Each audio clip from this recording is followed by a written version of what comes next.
నమస్కారం వార్తలకి స్వాగతం. ముందుగా ముఖ్యాంశాలు.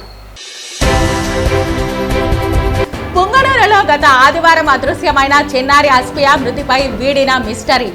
భోజనం పెట్టి మరీ చిన్నారిని చంపేశారు. చిన్నారి అస్పియా హత్యకు తండ్రి ఆర్థిక లావాదేవీలే కారణం. ప్రస్తుతం ముగ్గురు నిందితులు పోలీసుల అదుపులో ఉన్నారు. వెల్లడించిన చిత్తూరు జిల్లా ఎస్పీ మణికంఠ చందోల్. 6 ఏళ్ల బాలికపై అత్యాచారం చేశారని వైకాపా నేతలు చెప్పడం సిగ్గుచేటు. అత్యాచారం జరగలేదని పోస్ట్ మార్టం రిపోర్టులో ఉంది. పొంగనూరులో మైనర్ బాలిక మృతిని వైకాపా రాజకీయం చేస్తోంది. మండిపడ్డ ఏపీ హోంమంత్రి అనిత. అన్ని రంగాలలో ముస్లిం సమాజం అభివృద్ధి చెందాలంటే ఐక్యంగా పోరాటం చేయాల్సిన అవసరం ఉంది. చిత్తూరులో ర్యాలీ నిర్వహించిన ముస్లిం ఐక్య వేదిక నాయకులు. పొంగనూరు బాలిక కిడ్నాప్ హత్యపై మాజీ మంత్రి రోజా దిగ్భ్రాంతి. ముఖ్యమంత్రి సొంత జిల్లాలోనే రక్షణ లేకపోవడం ప్రభుత్వ అసమర్థత కాదా? ఈ రాష్ట్రంలో ప్రభుత్వం ఉందా? పోలీసులు ఉన్నారా? ప్రభుత్వ అసమర్థతపై నిప్పులు చెరిగిన రోజా. తిరుమల శ్రీవారి సాలకట్ల బ్రహ్మోత్సవాలలో 3వ రోజు సింహవాహనంపై యోగ నరసింహుడి అలంకారంలో దర్శనమిచ్చిన మలయప్ప స్వామి. ఇక వార్తల్లోని వివరాలు. పొంగనూరులో గత ఆదివారం అదృశ్యమైన చిన్నారి అస్పియా మృతి హత్యేనని చిత్తూరు జిల్లా ఎస్పీ మణికంఠ చందోల్ స్పష్టం చేశారు. అస్పియా తండ్రి తన ఇంటికి సమీపంలోని ఓ మహిళకు 3,60,000 రూపాయలు అప్పిచ్చాడు. అప్పును తిరిగి ఇవ్వలేదని చిన్నారి తండ్రి ఆమెను దూషించాడు. దీంతో పగ పెంచుకున్న సదరు మహిళ అస్పియాను ప్లాన్ ప్రకారం తన ఇంటికి తీసుకెళ్లి భోజనం పెట్టింది. ఆ తర్వాత చంపేసి బైక్ పై తీసుకెళ్లి సమ్మర్ స్టోరేజ్ ట్యాంక్ లో పడవేసింది. ఈ కేసులో ముగ్గురిని అదుపులోకి తీసుకున్నామని ఎస్పీ వెల్లడించారు. ఈ ప్రెస్ మీట్ లో ఎస్పీ మణికంఠ చందోల్ మాట్లాడుతూ, చిన్నారి ఆడుకుంటున్న సమయంలో ఓ మహిళ బుర్కా ధరించి చిన్నారిని కిడ్నాప్ చేసినట్టు ఆడుకుంటున్న ఇంకో చిన్నారి తెలిపిందని చెప్పారు. చిన్నారికి చాక్లెట్లు ఇచ్చి ఇంటికి వస్తే మరికొన్ని చాక్లెట్లు ఇస్తామని చెప్పి తీసుకెళ్లింది అని చెప్పారు. పాప కిడ్నాప్ అయినప్పటి నుండి 12 ప్రత్యేక బృందాలతో పాప ఆచూకీ కోసం గాలించామని పేర్కొన్నారు. పాప మిస్ అయిన రోజే పాపను హత్య చేసి సమ్మర్ స్టోరేజ్ ట్యాంక్లో పడేశారని పేర్కొన్నారు. పాప శరీరంపై ఎలాంటి గాయాలు లేవని, పాపపై అత్యాచారం జరగలేదని చెప్పారు. పోస్ట్ మార్టం నివేదిక ప్రకారం పాప కడుపులో మొక్కజొన్న గింజలు, అన్నం ఉన్నట్లు గుర్తించామని చెప్పారు. చిన్నారిని మహిళ తన తల్లి ఇంట్లో భోజనం పెట్టి చిన్నారి తండ్రిపై ఉన్న కోపం చిన్నారిపై చూపించి ముక్కు నోరు అదిమి హత్య చేసినట్లు ప్రాథమిక దర్యాప్తులో తేలిందన్నారు. చిన్నారిని హత్య చేసే సమయంలో చిన్నారి వారిపై గోర్లతో రక్కినట్లు ఆనవాళ్లు ఉన్నాయని తెలిపారు. చిన్నారి మృతి చెందిందని నిర్ధారించుకొని మైనర్ బాలుడి సహాయంతో ద్విచక్ర వాహనంపై సమ్మర్ స్టోరేజ్ ట్యాంక్ వద్దకు తీసుకెళ్లి పడవేయడం జరిగిందని పేర్కొన్నారు. ప్రస్తుతం ముగ్గురు నిందితులు పోలీసుల అదుపులో ఉన్నారని, ఇంకా మరికొన్ని కోణాల్లో ఈ కేసును దర్యాప్తు చేస్తున్నామని జిల్లా ఎస్పీ మణికంఠ చందోల్ తెలిపారు. ప్రాథమికంగా మనకు తెలిసిన వివరాల ప్రకారం ఆ రోజు పాపతో పాటు మరొక ముగ్గురు ఆడుకుంటున్నారు. చివరిగా ఒక బాలుడు కూడా, 6 సంవత్సరాల బాలుడు కూడా ఆ అమ్మాయితో ఆడుకోవడం జరిగింది. సో ఆ అమ్మాయి మిస్ అయిన సమయంలో ఆ బాలుడు ఒక్కడే చూసి ఒక ఆంటీ బుర్కా వేసుకొని వచ్చి చాక్లెట్ ఆఫర్ చేసి, ఇంటికి వస్తావో ఫర్దర్గా ఇంకా చాక్లెట్లు ఉన్నాయని చెప్పేసి తీసుకొని వెళ్ళడం జరిగిందనేది మనకి ప్రాథమికంగా తెలిసిన విషయం. సో మనం విచారణ చేసేటప్పుడు పాపకు బాగా తెలిసిన వాళ్ళు మాత్రమే ఇది చేసుంటారని, నెక్స్ట్ ఎవరైనా సరే ఫ్యామిలీతో, ఆ ఫ్యామిలీకి సంబంధించి ఎవరికైనా సరే బాగా కోపం ఉండి ఇవేమన్నా చేసుంటారనే ఉద్దేశంతో కూడా మనం ఆలోచించడం జరిగింది. దీనిలో భాగంగా పాప మిస్ అయిన దగ్గర నుంచి మనము 12 టీములుగా డివైడ్ అయ్యి ఎంక్వైరీ చేస్తూనే ఉన్నాము. బట్ దురదృష్టవశాత్తు పాప ఆ రోజే, అంటే మనకు తెలిసిన దాని ప్రకారం ఏ రోజైతే మిస్ అయిందో ఆ రోజే సమ్మర్ వాటర్ స్టోరేజ్లో మునిగి చనిపోవడం జరుగుతుందని, పోస్ట్ మార్టం టైంకి అప్పటికి సుమారుగా 3 రోజులు జరిగి ఉండొచ్చని మనకి ప్రాథమికంగా పోస్ట్ మార్టం రిపోర్ట్ ద్వారా వచ్చింది. అలానే పోస్ట్ మార్టం రిపోర్ట్లో ఉన్న మరికొన్ని ఫైండింగ్స్, పాప శరీరం మీద ఎటువంటి గాయము లేదు. వాళ్ళ రిలేటివ్స్ కూడా కొంతమంది రావడం జరిగింది. వాళ్ళ సమక్షంలో 4 డాక్టర్లు నిశితంగా పరిశీలించి ఒక వీడియోగ్రఫీ కూడా చేసుకొని జాయింట్ కలెక్టర్ గారు నేను కూడా పరిశీలించడం జరిగింది. పాప ఒంటి మీద ఎటువంటి చిన్న గాయం కూడా లేదు. సెక్సువల్ అసాల్ట్ జరగడానికి కూడా స్కోప్ లేదు. ఎటువంటిది జరగలేదు. పాప వేసుకున్న డ్రెస్ యాజ్ ఇట్ ఈజ్గా ఉంది. చిన్న టార్న్ అంటే చిన్న చీలిక కానీ ఏమన్నా చిరగడం కానీ అటువంటివి కూడా ఏమీ లేవు. పాప మిస్ అయిన రోజే చనిపోయి ఉంటుందనేది ఒకటి. అలానే పాప కడుపులో స్టమక్లో కొంత మొక్కజొన్న అలానే కొంత రైస్ ఉంది అని చెప్పేసి ప్రిలిమినరీగా మనకు వచ్చిన సమాచారం. అలానే పాప హైడ్ బోను దానికి సంబంధించి అంటే ఎవరు గొంతు నులిమి చంపడం కానీ అంటే తాడు వేసి చంపడం కానీ అట్లాంటివి జరగలేదనేది మనకి ఇప్పటిదాకా వచ్చిన సమాచారం. దీనిలో ఫర్దర్గా మనము ఆర్ఎఫ్ఎస్ఎల్కి పంపించడం జరిగింది. దాని తర్వాత ఇంకా ఏమన్నా కొత్త కోణాలు వస్తే దర్యాప్తు చేయడం జరుగుతుంది. సో దీనికి సంబంధించి మనకి ఎవరైతే ఉన్నారో ఆ లేడీ, వాళ్ళ మదరు అండ్ ఈ బాబు, వీళ్ళ ముగ్గురు మన కస్టడీలో ఉన్నారు. ఇంకా దీని మీద దర్యాప్తు కొనసాగుతూనే ఉంది. ఇందులో ఎవరైతే ఈ మైనర్ ఉన్నాడో తను కంప్లీట్గా కన్ఫెస్ చేయడం జరిగింది. అండ్ దీంతో పాటు దానికి సంబంధించిన వీడియో ఆధారాలు కూడా మేము సేకరించాము. ఇదంతా కూడా కోర్టు ముందు ప్రొడ్యూస్ చేసేసి వీళ్ళకి రిమాండ్ చేసి అలానే దీనిలో శిక్ష కంప్లీట్గా వచ్చేలాగా మేము అన్ని రకాల చర్యలు తీసుకుంటామని ఇందు మూలంగా చెప్పడం జరుగుతుంది. Thank you. అన్ని రంగాలలో ముస్లిం సమాజం అభివృద్ధి చెందాలంటే ఐక్యంగా పోరాటం చేయాల్సిన అవసరం ఉందని ముస్లిం ఐక్య వేదిక నాయకులు చిత్తూరు నగరంలో కదం తొక్కారు. ఆదివారం ముస్లిం ఐక్య వేదిక ఆధ్వర్యంలో అంబేద్కర్ విగ్రహం నుంచి గాంధీ విగ్రహం వరకు ర్యాలీ నిర్వహించారు. ఆదివారం ముస్లిం ఐక్యవేదిక ఆధ్వర్యంలో అంబేద్కర్ విగ్రహం నుంచి గాంధీ విగ్రహం వరకు ర్యాలీ నిర్వహించారు. అనంతరం నగరంలోని ఉర్దూ షాదీఖానా నందు ముస్లిం ఆత్మీయ సమావేశం జరిగింది. ఈ సమావేశానికి ఆ సంఘం రాష్ట్ర అధ్యక్షులు జాఫర్ పులి ముఖ్య అతిథిగా పాల్గొన్నారు. ఈ కార్యక్రమంలో ఆయన మాట్లాడుతూ ముక్కలుగా ఉన్న ముస్లిం సమాజాన్ని ఒక్కటి చేస్తూ రాజకీయ పార్టీలకు జమాతులకు అతీతంగా ముస్లిం ఐక్యవేదిక పనిచేస్తుందన్నారు. రాజ్యాంగ హక్కుల సాధన, సంక్షేమంలో సమానత్వం, రాజ్యాధికారం, ముస్లిం సామాజిక వర్గ అవసరాలు, సమస్యలు, ముస్లిం సామాజిక అభివృద్ధికి అవసరమయ్యే ప్రతి అంశంపై కలిసికట్టుగా పోరాడదామని పిలుపునిచ్చారు. ఈ కార్యక్రమంలో ఆ సంఘం రాష్ట్ర అధికార ప్రతినిధి ఖలీల్ సయ్యద్, సెక్రటరీ షయ్యస్సు, ఉపాధ్యక్షుడు రషీద్, జిల్లా కార్యదర్శి ఇనాయాతుల్లా, తిరుపతి జిల్లా అధ్యక్షుడు నిజాముద్దీన్ తదితరులు పాల్గొన్నారు. ఈరోజు ముస్లిం ఐక్యవేదిక ఈ ఆంధ్రప్రదేశ్ నుంచి నలుమూలల నుంచి మన ముస్లిం ఐక్యవేదిక కుటుంబ సభ్యులు ఈ కార్యక్రమానికి హాజరు కావడం జరిగింది. అందరికీ పేరు పేరున నా యొక్క ధన్యవాదాలు. ఈ ర్యాలీలో కూడా మంచి స్పందన వచ్చింది. ఇది రాను రాను ఇంకా బలోపేతం చేస్తామనేసి ఈ సభాముఖంగా మీ అందరికీ తెలియజేసుకుంటున్నాను. చిత్తూరు జిల్లా ముస్లిం ఐక్య వేదిక డిస్టిక్ ప్రెసిడెంట్, నా పేరు షౌకత్. ముస్లిం ఐక్య వేదిక ఏ పార్టీకి పొత్తు కాదు, ఏ పార్టీకి తొత్తు కాదు. ముస్లింలలో అనేకమైన జమాతులు ఉన్నాయి. ఏ జమాతు కూడా సపోర్ట్ కాదు. అన్ని జమాతులను కలుపుకొని పోయి ఏకైక సంస్థ ఏదైనా ఉందిరా అంటే ముస్లిం ఐక్య వేదిక ఒకటి. రాబోయే స్థానిక ఎన్నికల్లో మేము తప్పకుండా పోటీ చేస్తాము. రాబోయే స్థానిక ఎన్నికల్లో మాకు సీట్లు ఇవ్వకపోతే మేము ఒక పెద్ద నిర్ణయం కూడా తీసుకోబోతున్నాం. ఆ నిర్ణయానికే మేము ఈ ముస్లిం ఐక్య వేదిక చిత్తూరులో సమావేశం అయింది. కాబట్టి ఏ హక్కు కూడా మేము మాకు ఇచ్చిన నామినేటెడ్ పదవులు కానీ మాకు ఇచ్చిన ప్రతి విషయాలు కానీ నాకు కావాలి. అది ఇవ్వకపోతే ప్రభుత్వానికి 6 నెలల తర్వాత మేము ప్రభుత్వం కూడా మేము అడిగి మా హక్కులు సాధించుకునే దానికి ప్రయత్నం చేస్తాం. వక్ఫ్ బోర్డు సవరణ బిల్లు ఏదైతే ఉందో దాన్ని గౌరవ ముఖ్యమంత్రి అయినటువంటి చంద్రబాబు నాయుడు గారికి రాష్ట్ర ముస్లిం ఐక్యవేదిక ద్వారా నేను ఈరోజు డిమాండ్ చేస్తున్నా. ఎందుకంటే ఎన్డీఏ ప్రభుత్వం మీ దయాదాక్షిణ్యాల మీద నడుస్తుంది. అది కాకుండా మీరు గతంలో చెప్పారు మా పార్టీ ముస్లింల పక్షపాతి, మేము ముస్లింలకు అండగా దండగా ఉంటామని చెప్పారు. కాబట్టి ఈరోజు మీరు ముస్లింల పక్షాన్ని నిలబడాల్సిన అవసరం ఎంతైనా ఉంది. కాబట్టి ఏదైతే భారతీయ జనతా పార్టీ కేంద్ర ప్రభుత్వం మైనార్టీలకు వ్యతిరేకంగా చేసినటువంటి వక్ఫ్ బోర్డు సవరణ బిల్లును మీరు ఖచ్చితంగా దాన్ని వ్యతిరేకించాలా. దానికి వ్యతిరేకంగా మీ పార్లమెంట్లో మీ ఎంపీల ద్వారా ఓటు వేయాలని ఈరోజు రాష్ట్ర ముస్లిం ఐక్యవేదిక ద్వారా నేను డిమాండ్ చేస్తున్నా. చిన్నారిని చంపిన నిందితులను అరెస్టు చేయాలని ఆదేశాలు జారీ చేశామని, గుర్తు తెలియని వ్యక్తులు చంపారని రిపోర్టులో ఉంటే వైకాపా నేతలు పదే పదే అత్యాచారం చేశారని ప్రచారం చేసి వారి కుటుంబ సభ్యులను మనోవేదనకు గురిచేస్తున్నారని ఏపీ హోంమంత్రి అనిత మండిపడ్డారు. పొంగనూరులో మృతి చెందిన బాలిక తండ్రి అస్మతుల్లాతో సీఎం చంద్రబాబు నాయుడు మాట్లాడారు. ఈ సందర్భంగా హోంమంత్రి అనిత మాట్లాడుతూ పొంగనూరులో మైనర్ బాలిక మృతిని వైకాపా రాజకీయం చేస్తోందని మండిపడ్డారు. 6 ఏళ్ల అస్ఫియా మృతిపై పోలీసులు పటిష్ట విచారణ చేశారని చెప్పారు.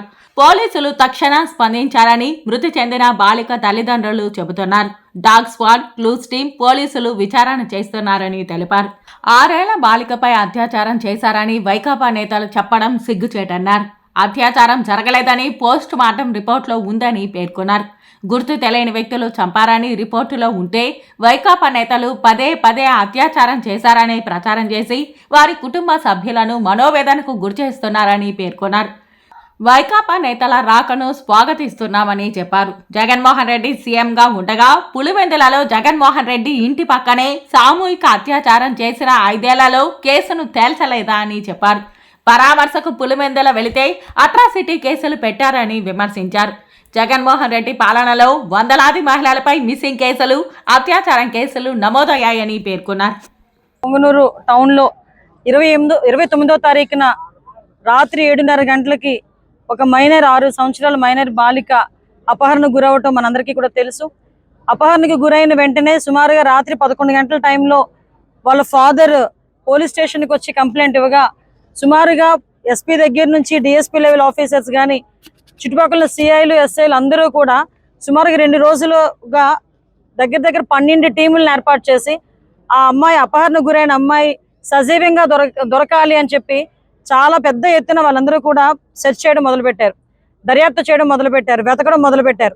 దురదృష్టవశాత్తు 2వ తారీఖున ఉదయం ఇక్కడ మనకి స్టోరేజ్ ట్యాంక్లోని ఆ అమ్మాయి శవమై తేలటం అన్నది నిజంగా చాలా బాధాకరమైన విషయం.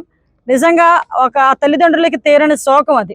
ఆ తల్లిదండ్రులకే కాదండి, చుట్టుపక్కల ఉన్న వాళ్ళు ఎవరైనా, మానవత్వం ఉన్న వాళ్ళు ఎవరైనా కూడా అటువంటి సంఘటనల్ని మనం ఎట్టి పరిస్థితుల్లోనే సపోర్ట్ చేయాల్సిన అవసరం లేదు. ప్రతి ఒక్కరు కూడా బాధపడే పరిస్థితి ఈరోజు మనకు కనిపించింది.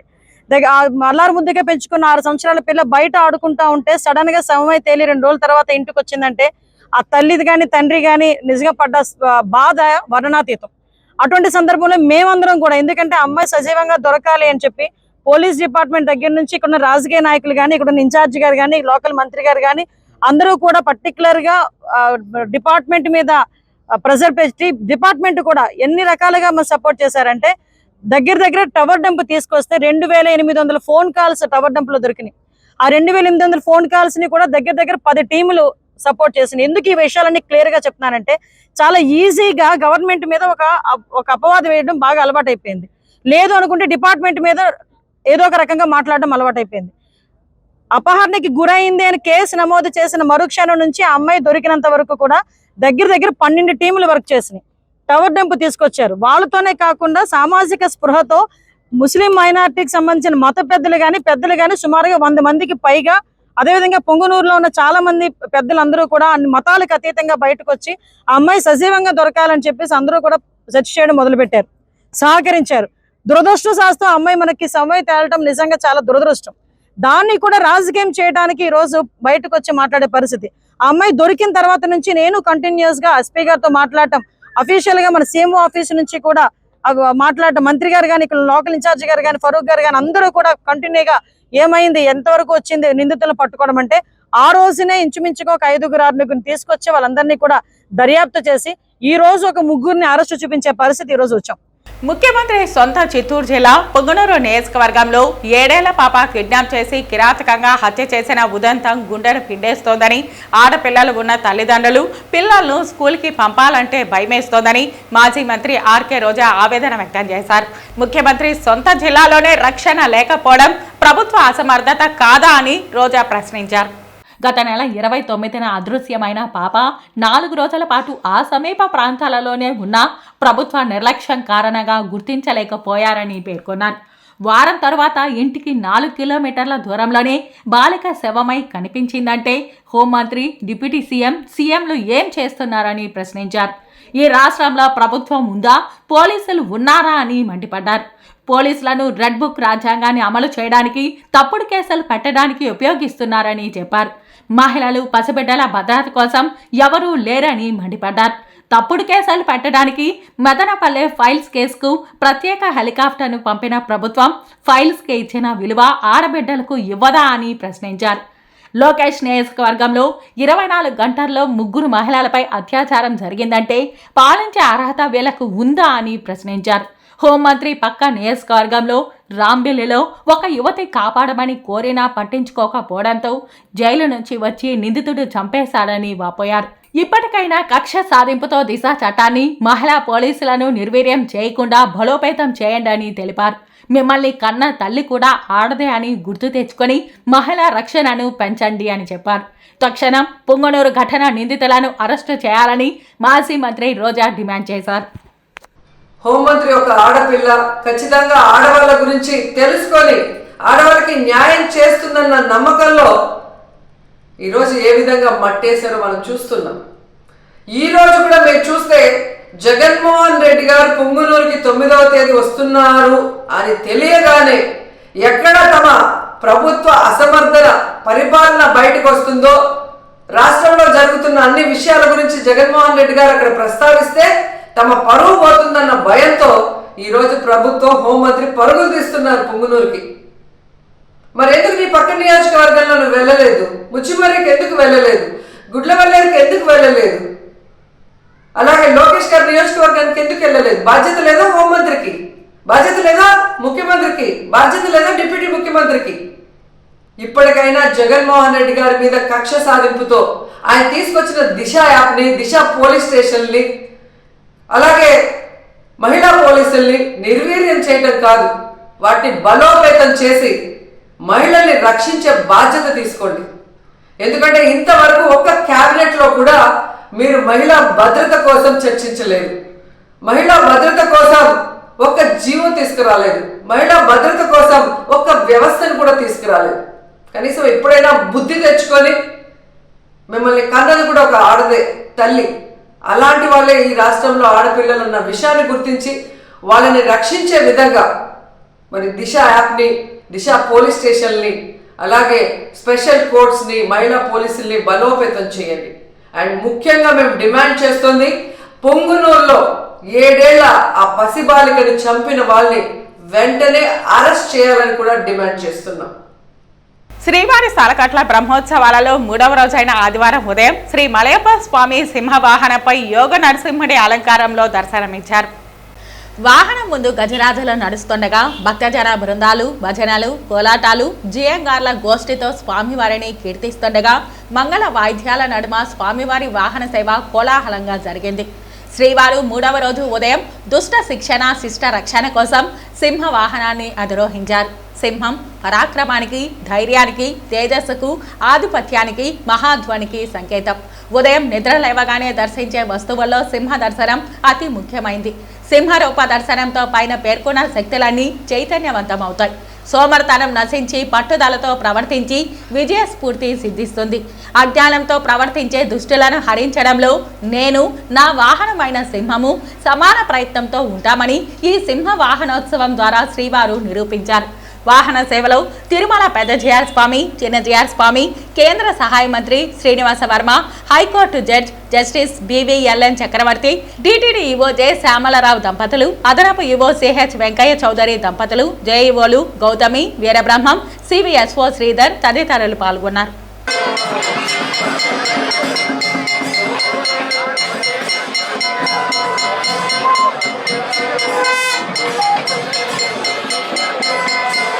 శ్రీవారి వార్షిక బ్రహ్మోత్సవాలలో 3వ రోజైన ఆదివారం ఉదయం సింహవాహన సేవలో 4 ఆధ్యాత్మిక పుస్తకాలను కేంద్ర సహాయ మంత్రి శ్రీనివాస వర్మ, సుప్రీంకోర్టు న్యాయమూర్తి జస్టిస్ బివిఎల్ఎన్ చక్రవర్తి, టిటిడి ఈవో జె శ్యామలరావు, అదనపు ఈవో సిహెచ్ వెంకయ్య చౌదరి ఆవిష్కరించారు. ఈ సందర్భంగా శ్రీ మారళ్ల వెంకట శేషారెడ్డి రచించిన శ్రీ భాగవతము ప్రశ్నావళి పుస్తకాన్ని ఆవిష్కరించారు. నిత్య నూతనమైన పురాణం, పురాతన కాల చరిత్రను ఇది తెలుపుతుంది. అష్టాదశ పురాణాలలో శ్రీ భాగవత మహాపురాణం మోక్షప్రదాయకమైనది. ఇంతటి ప్రశస్తిని పొందిన భాగవత మహాపురాణాన్ని బమ్మెర పోతన తెలుగులో రచించి ఆంధ్రలోకానికి అందించారు. నేటి తరానికి అనుగుణంగా పురాణాలను బోధించడంతో పాటు పోటీతత్వాన్ని అలవర్చే దిశగా ప్రశ్నావళి రూపంలో భాగవతాన్ని అందించే ప్రయత్నమే ఈ శ్రీ భాగవతము ప్రశ్నావళి. 99 అధ్యాయాలతో కూడిన ఈ భాగవత ప్రశ్నావళిలో ప్రతి అధ్యాయంలోనూ మొదట సంక్షిప్త కథాంశాన్ని ఇచ్చి తదనుగుణంగా 5 బహళైచ్ఛిక సమాధాన ప్రశ్నలు, వాటికి జవాబులు ఇవ్వబడ్డాయి. అనంతరం డాక్టర్ కప్పగంతుల రామకృష్ణ రచించిన హైందవ సంస్కృతి వైజ్ఞానికత పుస్తకాన్ని ఆవిష్కరించారు. హైందవ సంస్కృతిలో పండుగలు ముఖ్య కేంద్రాలవుతున్నాయి. ప్రతి పండుగ వెనుక ఒక శాస్త్రీయత, సంప్రదాయం, వైజ్ఞానికత దాగి ఉన్నాయి. అందువలనే మన సనాతన హైందవ జీవన వ్యవస్థ సర్వోన్నతమైన వ్యవస్థగా రూపొందుటకు ఋషులు అద్భుతంగా కృషి చేశారు. హైందవ సంస్కృతి వైజ్ఞానికత అనే ఈ గ్రంథంలో ఉగాది, వినాయక చవితి, సంక్రాంతి, భోగి మొదలైన పండుగల ఆచరణలో దాగి ఉన్న వైజ్ఞానిక విశేషాలు, ఆలయము, విజ్ఞాన కేంద్రాలు, సదాచారాలు, సనాతన విజ్ఞానం, శ్రాద్ధ కర్మలు, సామాజిక విజ్ఞానం మొదలైన విశేషాలను విపులంగా వివరించారు. తదనంతరం డాక్టర్ పుట్టపర్తి నాగపద్మిని రచించిన తిరుమల తిరుపతి క్షేత్ర మాహాత్మ్యం హిందీ పుస్తకాన్ని ఆవిష్కరించారు. వెంకటాచల మహాత్మ్య కథాసారాన్ని సరళమైన వచనంలో టీటీడీ తెలుగులో ఇదివరకే ముద్రించింది. ఈ వెంకటాచల మాహాత్మ్యం కేవలం తెలుగువారికే పరిమితం కాకూడదని హిందీ, ఇంగ్లీష్, కన్నడ భాషల్లో కూడా అనువదింపజేసి ముద్రిస్తున్నది. అనంతరం శ్రీ వావి కొలను సుబ్బారావు రచించిన శ్రీ మధుంటిమిట్ట కోదండరామ మాహాత్మ్యం వివరణ పుస్తకాన్ని ఆవిష్కరించారు. కడప జిల్లాలో ప్రాచీనమైన ఒంటిమిట్ట శ్రీ కోదండరాముణ్ణి ఎందరో రాజులు, చక్రవర్తులు సేవించి తరించారు. పద కవిత పితామహులైన శ్రీమాన్ తాళ్లపాక అన్నమాచార్యుల వారు శ్రీ మధుంటిమిట్ట కోదండరామ మహాత్మ్యాన్ని వివరిస్తూ అనేక కీర్తనలు, రచనలు చేశారు. ఇందులో ఒంటిమిట్ట శ్రీ కోదండరామునికి సంబంధించిన 4 గాథలు ఉన్నవి. మాలవోభని కథ ద్వారా భగవంతుని అనుగ్రహానికి భక్తి మార్గమే కారణంగాని కులం కారణం కాదని సాక్షాత్తు కోదండరాముడే ప్రకటించినట్లు తెలియజేశారు. ఇమాంబే కథ ద్వారా కోదండరాముడు పిలిస్తే పలికే దైవంగా నిరూపణ జరిగింది. అయ్యలరాజు రామభద్రుని కథ ద్వారా సీతమ్మ మాహాత్మ్యం తెలియజేయబడింది. భక్త కవి శ్రీమద్ధాంధ్ర భాగవత కర్త బొమ్మర పోతన కథ ద్వారా భగవంతుడు భక్త సులభుడని, భగవంతుని అనుగ్రహం నిర్వ్యాధ్యమైనదని తెలియజేయబడింది. టీటీడీ అదనపు EO CH Venkaiah Chowdary, JEO Gautami, Veerabrahmam, సిబిఎస్ఓ శ్రీధర్ తదితరులు ఈ కార్యక్రమంలో పాల్గొన్నారు. మా తాతల కాలంగా తిరుపతి రూరల్ మంగళం హరిజనవాడ గ్రామ కంఠం సర్వే నంబర్ 15/22 నందుగల 6 సెంట్ల రేకుల ఇంటి స్థలాన్ని కోడూరుకు చెందిన గిరిధర్ రెడ్డి జేసీబీతో ఇంటిని కూల్చేసి మా స్థలాన్ని కబ్జా చేయాలని చూస్తున్నాడని మంగళం గ్రామంలో ఉన్న దళిత కుటుంబ సభ్యులు గుర్రమ్మ, నారయ్య, చిన్నమ్మ, కోకిల, వినోద్ కుమార్లు ఆరోపించారు. తిరుపతి ప్రెస్ క్లబ్లో ఆదివారం మీడియా ముందు వీరు మాట్లాడుతూ గత 4 దశాబ్దాల క్రితం మంగళమ్మ ఊరు అగ్నికి ఆహుదైందని గతాన్ని గుర్తు చేశారు. ఆ సమయంలో తమ పత్రాలు తదితరాలు అన్నీ కాలిపోయాయని వెల్లడించారు. ఆ తర్వాత మంగళానికి చెందిన గ్రామకంఠం స్థలంలో తాము ఎటువంటి పత్రాలు లేకుండా జీవిస్తున్నామని తెలిపారు. ఆనాటి ఊర్లో ఉన్న జనం వారి స్థలాలను అమ్ముకొని వెళ్లిపోయారని వివరించారు. గ్రామకంఠమైనా కూడా తుడా అప్రూవల్తో ఇక్కడ స్థలాలు రిజిస్ట్రేషన్ అయ్యేలా జరుగుతున్నదని అన్నారు. గిరిధర్ రెడ్డి తమ గ్రామ కంఠం స్థలం పక్కనే స్థలాన్ని కొనుగోలు చేసి అది రోడ్డుకు చెందిందని తెలియజేస్తూ 15 సంవత్సరాలుగా తమ ఇంటిని తోసేస్తూ ఇబ్బంది పెడుతున్నాడని ఆవేదన వ్యక్తం చేశారు. తమకు న్యాయం చేయమని పోలీసులను, రిజిస్టర్ ఆఫీస్, ఎంఆర్ఓ ఆఫీస్ వారిని ఆశ్రయించినా ఫలితం లేదన్నారు. 4 మాటలు పోతే 4 మాటలు నువ్వు ఎక్కడ పోయినా పోలీస్ స్టేషన్కి పోయి చెప్పు, మీ పోలీసు వాళ్ళని పిలువు అంటున్నారు. ఏంది రౌడీలు? నా స్థలానికి వాళ్ళ దగ్గరికి నేను ఎందుకు పోవాలా? కోర్టులో కేసు జరుగుతున్నా సార్. 24వ తేదీ కొట్టేసినారు, 26వ తేదీ వాయిదాకు పోయేసి వచ్చి కూడా మళ్ళీ పిటిషన్ పెట్టిన. అయినా కూడా నాకు ఏవి సమాధానం చెప్పలే, ఏ రెస్పాన్స్ ఇవ్వలేదు. అంటే ఎక్కడికి పోయినా పేదవాళ్ళకి బతకలేదు. ఎప్పుడైనా ఇట్టే ఉండాలా సార్? మా భూములు ఏరే వాళ్ళకి ఇచ్చేయాలా? అంతా రెడ్లకే చెల్తుందా? దంతులకు భూమి ఉండదా? వాళ్ళకి పిల్లలు ఉండరా? వాళ్ళకి కడుపులు ఉండవా? వాళ్ళకి ఏది ఉండదా? ఎప్పుడు ఇట్లనే ఉండాలా సార్? మేము బతుకొని కూలి చేసుకొని బతుక్కోవాలి. మాకు ఏ న్యాయం చట్టం నాకు న్యాయం చేస్తుందో చెప్పండి సార్. మీరైనా న్యాయం చేసి 4 మాటలు కొట్టేసినాడు సార్. 4 మాటలు నేను కష్టపడి నేను కూలి 4 చేసి కట్టుకున్నాను సార్. దానికి పూతలే ఏమి లే, ఇదేమో సార్, ఇదే మాదిరి కట్టుకున్నాను సార్. 4 మాటలు కొట్టి తోసేసినాడు, ఇదే మాదిరి కట్టుకున్నాను. గ్యాస్ ఉన్నింది, చిన్న పెట్టులో 2 గ్రాముల కమ్మలు పెట్టినా, 1,20,000 సంఘంలో డబ్బు తీసుకొచ్చి పెట్టిన. అది కూడా చెప్పిన సార్, రూమ్ లేకపోతే పోయింది, నా డబ్బు తీసేయండి సార్, నేను కష్టపడి సంఘంలో తీసుకున్నాను. దానికి కూడా చాలా సమాధానం చెప్పలేదు. ఇక్కడ ఉండదు చూడు సార్, ఆమె నాకు లేదు సార్. కాబట్టి నాయకుల పేరు చెప్పి మమ్మల్ని రౌడీలు పెట్టి దౌర్జన్యం చేస్తున్నారు. వీడియోలు అన్నీ తీసుకొచ్చినా సార్. కావాలంటే చూసి మీకు న్యాయమని తోస్తే మా పేద తరమానికి, మా పేద కుటుంబానికి న్యాయం చేయమని కోరుకుంటున్నాను సార్. తిరుమల శ్రీవారిని ఆదివారం ఉదయం వీఐపీ విరామ సమయంలో ఉండి ఎమ్మెల్యే కనుమూరి రఘురామకృష్ణంరాజు దర్శించుకొని మొక్కులు చెల్లించుకున్నారు. వీరికి ఆలయ అధికారులు స్వాగతం పలికి దర్శన ఏర్పాట్లు చేశారు. ఉత్సవాల్లో సంబరాల్లో భాగంగా తిరుమల వెంకటేశ్వర స్వామి వారిని దర్శించుకోవడం జరిగింది. చాలా చక్కటి దర్శనం. బ్రహ్మోత్సవాల సందర్భంగా ఏర్పాట్లన్నీ కూడా చాలా చాలా చక్కగా వైభవంగా ఉన్నాయి. కొత్త ఈవో గారు, అడిషనల్ ఈవో గారు, వారి కమిట్మెంట్ చాలా స్పష్టంగా కనపడుతుంది. రాబోయే రోజుల్లో మంచి బోర్డును కూడా త్వరలో ఏర్పాటు చేస్తారు. మరి ఆ తర్వాత భక్తుల సౌకర్యాలు మరింత మెరుగవుతాయని, భగవంతునికి భక్తుల్ని దగ్గర చేసే ప్రయత్నాలు అంటే గతంలో కొంత దూరం వచ్చిన మాట వాస్తవం. మళ్ళీ తిరిగి భక్తులు భగవంతునికి చేరువ చేసే ప్రయత్నంలో దేవస్థానం వారు, Tirumala Tirupati trust board most successful అవుతారని, ఎటువంటి ఏదైనా చిన్న చిన్న అవంతరాలు ఒకవేళ ఉన్నప్పటికీ కూడా సంప్రోక్షంతో అంతా ప్రక్షాళనం చేసి ఈరోజు అన్ని రకాల ప్రసాదాలు స్వీకరించడం జరిగింది. అంటే నేను వేరే వివాదాల జోలికి అసలు వెళ్ళదలుచుకోలే, కానీ ఇవాళ తిన్న ప్రసాదాలన్నీ కూడా చాలా చక్కగా అంటే మనం టేస్ట్ గురించి కాదు మనం ప్రసాదం తీసుకునేది, అయినప్పటికీ కూడా గతంలో ఏ దినుసులు వాడేవారో, ఎంత పుటం వాడేవారో అదే ఎప్పుడో 5 ఏళ్ల క్రితం 10 ఏళ్ల క్రితం తీసుకున్న ప్రసాదంలాగా మళ్ళీ ఉంది. ఒక లడ్డూయే కాదు, అన్ని ప్రసాదాల్లో శ్రీవారికి కైంకర్యం చేసే అన్ని ప్రసాదాలు కూడా గత వైభవాన్ని సంతరించుకున్నాయని చెప్పి ఈ సందర్భంగా ఇప్పుడే ప్రసాదాన్ని సేవించిన వ్యక్తిగా నేను ఘంటాపథంగా చెప్పగలను. తిరుమల శ్రీవారిని ఆదివారం ఉదయం వీఐపీ విరామ సమయంలో తెలంగాణ బీజేపీ ఎంపీ మాధవనేని రఘునందన్ రావు దర్శించుకొని మొక్కులు చెల్లించుకున్నారు. వీరికి ఆలయ అధికారులు స్వాగతం పలికి దర్శన ఏర్పాట్లు చేశారు. బ్రహ్మోత్సవాల సందర్భంగా ఆ భగవంతుని దర్శనం కలగడం అనేది నిజంగా పూర్వజన్మ సుకృతంగా భావిస్తూ ఉన్నాను. హిందువుల ఆరాధ్య దైవం ఏడుకొండలవాడు, వడ్డీకాసులవాడు, వారి సమక్షంలో వస్తున్నటువంటి ప్రసాదం విషయంలో జరుగుతున్నటువంటి గందరగోళానికి తొందరగానే సుప్రీంకోర్టు తెరదించిందని భావించాలి. సుప్రీంకోర్టు నేతృత్వంలో ఏర్పాటు చేసినటువంటి సిట్ ప్రసాదం విషయంలో జరుగుతున్నటువంటి గందరగోళానికి తొందరగా ఫుల్ స్టాప్ పెట్టాలి.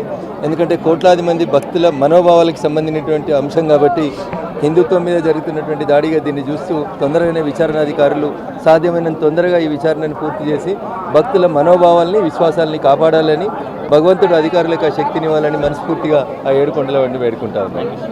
వార్తలు ముగించే ముందు ముఖ్యాంశాలు మరోసారి. పుంగనూరులో గత ఆదివారం అదృశ్యమైన చిన్నారి అస్పియా మృతిపై వీడిన మిస్టరీ. భోజనం పెట్టి మరీ చిన్నారిని చంపేశారు. చిన్నారి అస్పియా హత్యకు తండ్రి ఆర్థిక లావాదేవీలే కారణం. ప్రస్తుతం 3 నిందితులు పోలీసుల అదుపులో ఉన్నారు. వెల్లడించిన చిత్తూరు జిల్లా ఎస్పీ మణికంఠ చందోల్. 6 ఏళ్ల బాలికపై అత్యాచారం చేశారని వైకాపా నేతలు చెప్పడం సిగ్గుచేటు. అత్యాచారం జరగలేదని పోస్ట్ మార్టం రిపోర్టులో ఉంది.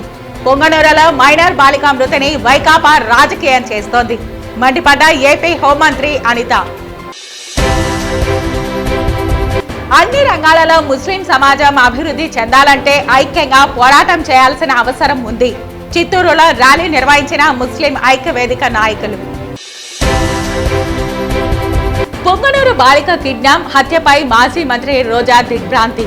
ముఖ్యమంత్రి సొంత జిల్లాలోనే రక్షణ లేకపోవడం ప్రభుత్వ అసమర్థత కాదా? ఈ రాష్ట్రంలో ప్రభుత్వం ఉందా? పోలీసులు ఉన్నారా? ప్రభుత్వ అసమర్థతపై నిప్పులు చెరిగిన రోజా. తిరుమల శ్రీవారి సాలకట్ల బ్రహ్మోత్సవాలలో 3వ రోజు సింహవాహనంపై యోగ నరసింహుడి అలంకారంలో దర్శనమిచ్చిన మలయప్ప స్వామి. ఈ వార్తలు ఎంతటితో సమాప్తం. నమస్కారం.